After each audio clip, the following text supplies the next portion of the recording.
Saya sekarang minta Ketua LPS. Ya.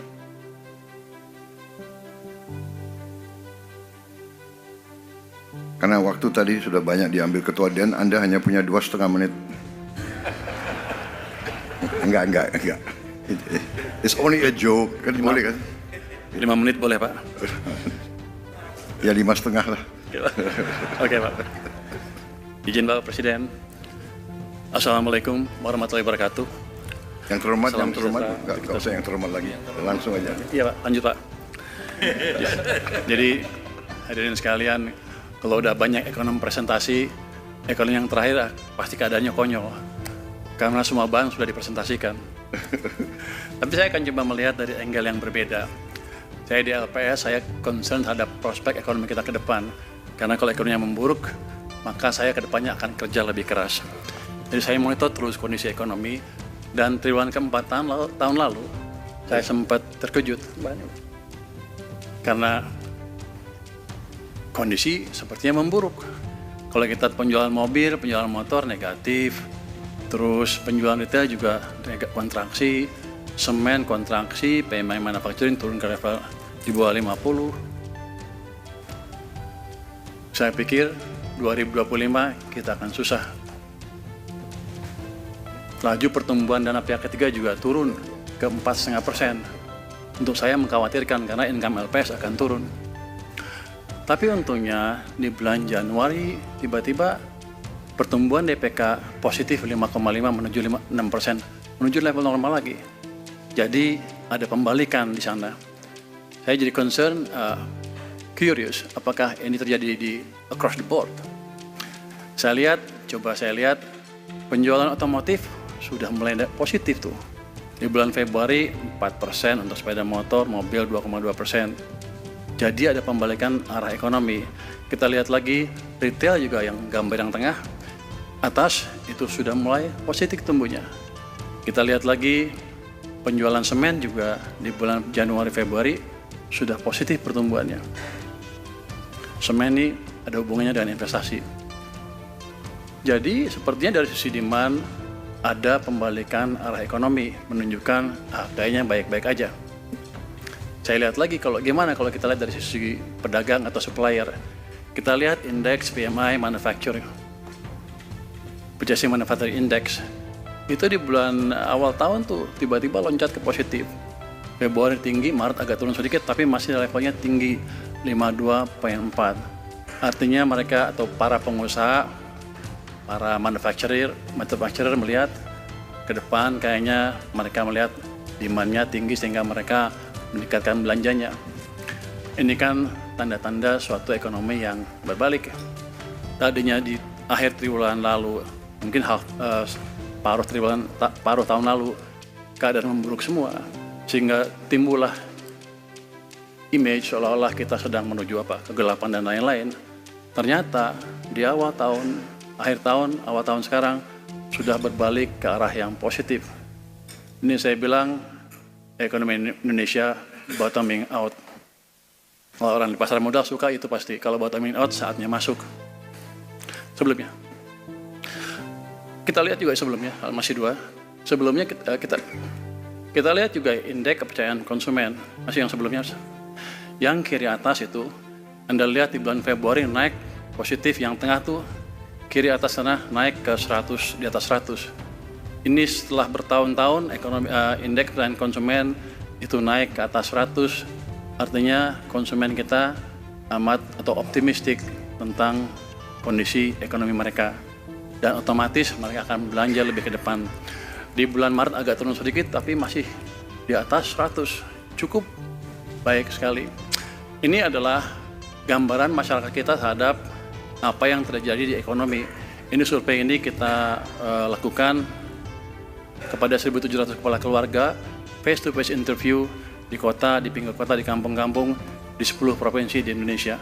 Ini kita sudah lakukan berpuluh-puluh tahun sehingga kita yakin hasilnya menggambarkan apa yang digambarkan oleh masyarakat. Jadi supply, demand, masyarakat bilang semuanya membaik. Next. Yang jadi pertanyaan adalah apakah perbaikannya akan sebentar atau langsung? Nah, kita di LPS mengembangkan satu indeks yang disebut Leading Economy Index. Itulah indeks yang menggambarkan arah ekonomi 6-12 bulan ke depan. Jadi itu adalah bola kristalnya ekonomi Indonesia. Biasanya nggak pernah salah. Itu gambarnya yang merah tuh. Ini dari 2020 turun ke bawah, setelah itu naik ke atas. Sekarang juga trennya naik ke atas. Artinya dari sekarang ini bulan Maret ke depan sampai tahun depan, ekonomi kita akan terus ekspansi.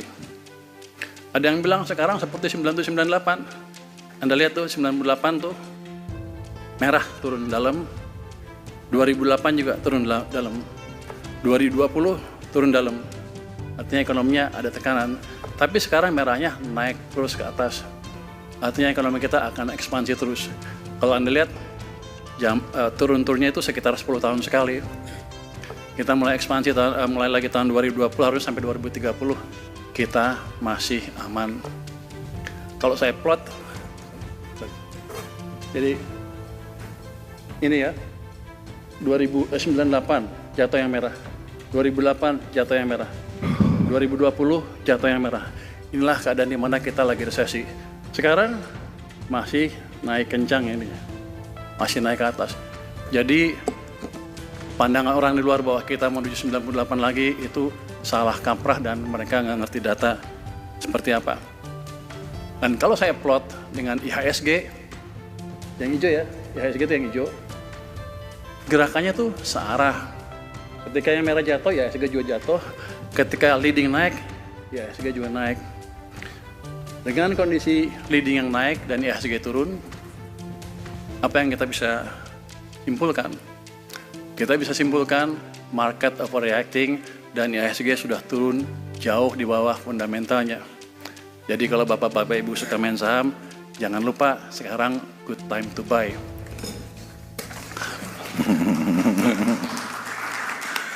Next ya, berikutnya. Pasti bapak-bapak ibu berpikir bahwa itu si Purbaya aja ekonom ngomongnya suka-suka dia pakai data-data dan nggak jelas. Oke, itu kan kata saya. Saya survei masyarakat kita, apa kata mereka? Tadi dari indeks kita, ini survei yang sama ya. IKK naik cukup kencang ke atas. Artinya masyarakat puas terhadap ekonomi. Tapi gimana tentang program-program pemerintah? Apakah mereka merasakan? Dari survei yang sama, kita buat indeks yang disebut indeks kepercayaan konsumen terhadap pemerintah, IKKP yang warna hijau ini. Itu sebetulnya indeks kepercayaan kita bilangnya ke pemerintah, tapi sebenarnya Pak Presiden itu kepercayaan kepada Pak Presiden. Kita sudah survei ini 25 tahun lebih, kita sudah bisa kalibrasi. Kalau indeksnya di bawah 100, yang hijau ya, masyarakat nggak suka ke presidennya. Di bawah 90 akan banyak demo, di bawah 85 demonya akan ramai dan mungkin terjadi pergantian kekuasaan. Tapi sekarang, saya pikir tadi juga akan jatuh tuh. Karena saya terkontaminasi TikTok, Instagram, beritanya negatif terus. Saya pikir, rakyat nggak suka sama presiden. Tapi setelah saya baca surveinya, kelihatan sekali di akhir tahun 2024 dan sampai sekarang, itu indeksnya naik ke level yang tertinggi. Di level yang tertinggi sepanjang survei ini dijalankan. Jadi artinya apa? Artinya masyarakat amat puas dengan kinerja Bapak Presiden Prabowo, Pak.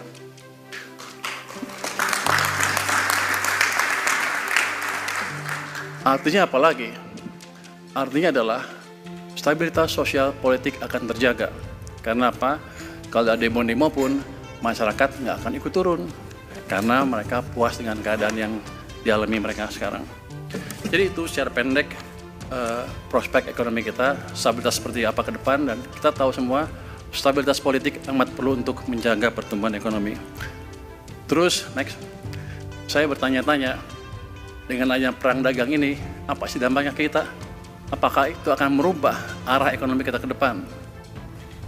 Saya coba iseng cari deh, data ke Amerika seperti apa sih? Ini cuma HS 2 digit ya. saya plot itu yang kolom A itu gambarkan persen share ekspor produk komoditas kita ke Amerika Serikat dari yang tinggi ke yang rendah. Itu HS85, electrical machinery, 61 articles, footwear, 64 dan 62 artikel itu 1, 2, 3, 4 itu saya lihat dulu sama semuanya. Terus saya cari kompetitornya siapa aja sih? Cina, Meksiko, Vietnam. Cina, Vietnam, Kamboja. Cina, Vietnam, Italia. Cina, Vietnam, Bangladesh. Itu semua. Jadi daerah kita ini, di daerah Asia ini, musuh kita Cina, Vietnam, Kamboja, Bangladesh, kira-kira itu. Sampai ke bawah. Nah, kalau keadaan seperti itu, next. Kita lihat, negara itu dikenakan tarif lebih tinggi dari Indonesia. Tadi Pak Erlangga sudah menyatakan hal itu, Bu Sri Mulyani juga, Pak Luhut juga sedikit. Tapi mereka malu-malu, nggak berani bilang apa sebenarnya yang terjadi ke kita. Apakah kita rugi, apa untung? Kalau saya lihat ini, saya untung. Trump membantu daya saing produk kita di Amerika. Itu first impact-nya. Kalau itu diketahui pasar, investor di pasar, mereka nggak akan panik, malah untung. Kita akan lebih bagus lagi. Jadi mungkin ini hasil diplomasi Pak Luhut mungkin Pak. Ini bantuan tersembunyi Trump untuk Indonesia sebetulnya. Kalau kita melihat dari sisi positifnya. Jadi itu kita nggak usah takut. Kita malah untung. Kalau gitu strategi negosiasinya seperti apa? Diamin aja. Tapi kita harus waspada, jangan sampai Vietnam dapat 0% itu. Itu utamanya. Ceteris paribus, kita untung. Nggak usah takut. Jadi itu, next. Terus seandainya global ekonomi kacau balau, apa kita harus takut juga? Enggak juga. Kenapa? Saya orangnya optimis banget ya, semuanya nggak apa-apa lah. Tapi kalau kita lihat datanya, kita lihat di situ. Domestic demand kita itu adalah pengeluaran konsumsi 63,36%, ditambah lagi dengan pembentukan modal tetap bruto atau investasi itu adalah sekitar 32%. Kira-kira hampir 90% lebih 95%. Let's say kita hitungnya ekspor aja deh. Excluding ekspor kita masih 75%. Kalau kita jaga domestic demand kita, global marit biar aja. Jadi langkah kebijakan yang saya lihat dari Pak Prabowo tadi dan Bu Sri Mulyani kelihatan sekali kita memang menjaga domestic demand. Itu saya pikir langkah yang tepat sekali. Jadi santai aja kalau global marit, nggak usah takut. Karena domestic demand kita kuat.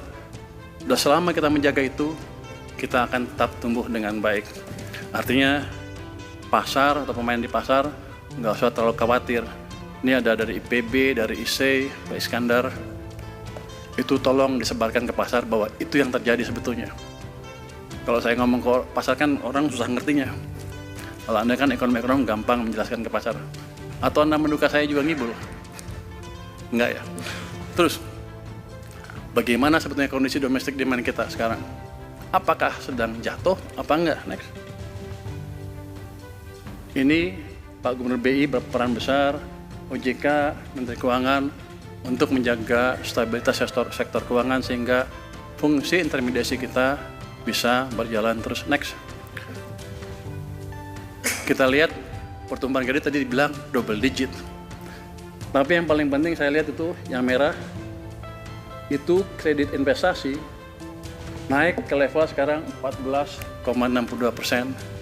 Itu level yang tertinggi di level kira-kira tertinggi selama berapa tahun terakhir.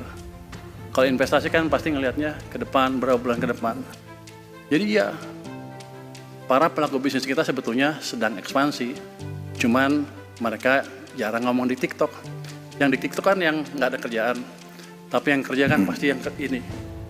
Jadi inilah gambaran sebetulnya.